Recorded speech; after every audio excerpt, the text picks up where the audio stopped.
Ok, alors today, je vais vous montrer comment fabriquer un petit outil pour bosser les avant-bras. En fait, c'est un grip que vous pourrez clipper un petit peu partout pour vous tailler des avant-bras comme Ken. Regardez un peu son fléchisseur du carpe, comment il travaille là. Je sais pas s'il a utilisé le même matos que je vais vous montrer, mais en tout cas, bon, il a bien bossé et on va tâcher de faire à peu près pareil. Bon, après, lui, il fait la technique, le stun, coup de genou dans la face. Ça, on le verra plus tard, mais je vais déjà vous montrer comment bosser ce matériel. Niveau matos, il vous faudra simplement 2 boules de pétanque et des maillons de chaîne coupés en deux. Alors commençons notre crafting en 2 étapes, couper, souder.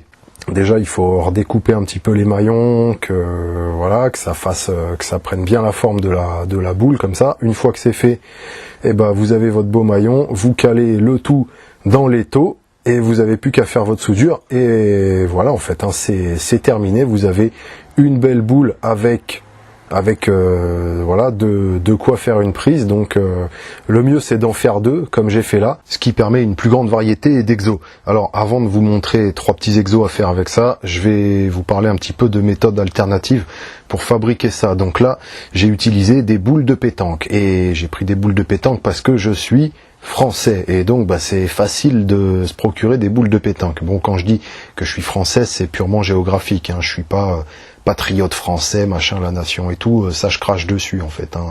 Le concept de nation, c'est super collectiviste, il n'y a rien de plus collectiviste que ça.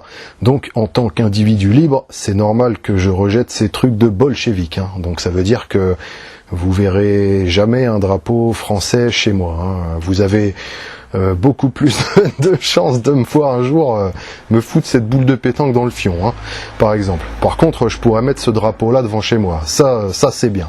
Ça veut dire que les seules frontières qui devraient être respectées, c'est celle de la propriété privée. Bon, et encore ça se discute. Alors, plutôt que de prendre des boules de pétanque, donc bon, si vous êtes en France aussi, et même dans le sud de la France, vous allez à la moindre brocante, il y aura toujours un vieux qui va vendre ses boules. Maintenant, si j'étais ricain, j'aurais pris des balles de baseball.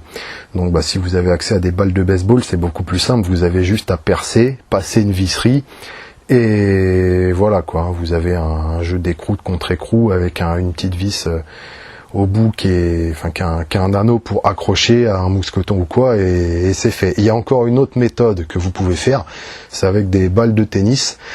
Et dans les balles de tennis, vous bourrez avec quelque chose, ou sinon vous pouvez même mettre de la mousse expansive dedans. Et après vous passez votre visserie aussi de la même façon. Il y a un petit avantage par rapport à la boule de pétanque avec la visserie, c'est que du coup vous allez avoir plus de place pour caler vos doigts en fait, quand vous passerez. Si vous mettez une tige assez longue avec l'anneau au bout, vous aurez plus de place. Alors qu'avec les maillons de chaîne direct, où il y a la chaîne qui commence, du coup ça nécessite un écartement des doigts un peu plus gros pour pouvoir les passer. Donc même si la matière est là, il y a un gros truc, on a une bonne boule en acier à prendre et tout, c'est quand même cool. Il y a ce petit inconvénient.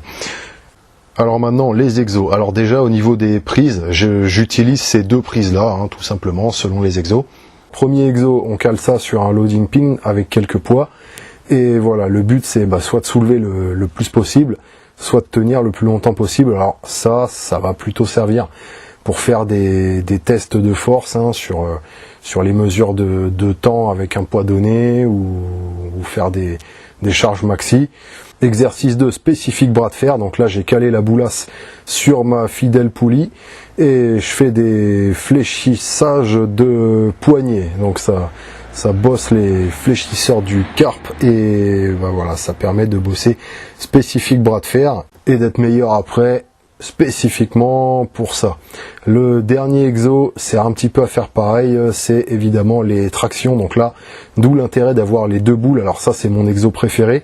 C'est une nouvelle façon de bosser quoi. Pour le grip, c'est pas mal du tout. Testez-le, vous verrez en fait. Il y a plusieurs grips qu'on peut utiliser pour faire des tractions, entre des serviettes, des cordes, des barres, toutes sortes de trucs, et là c'est des boules. Donc ça travaille les avant-bras qui vont être en général le facteur limitant pour faire ces exos. Et en fait, c'est déjà la fin de ce tuto boulasse. Donc si ça vous a plu, vous pouvez aller faire un petit tour sur wallmite.com dans la section matos, et il y aura d'autres bricolages comme ça qui risquent de vous intéresser. Bye.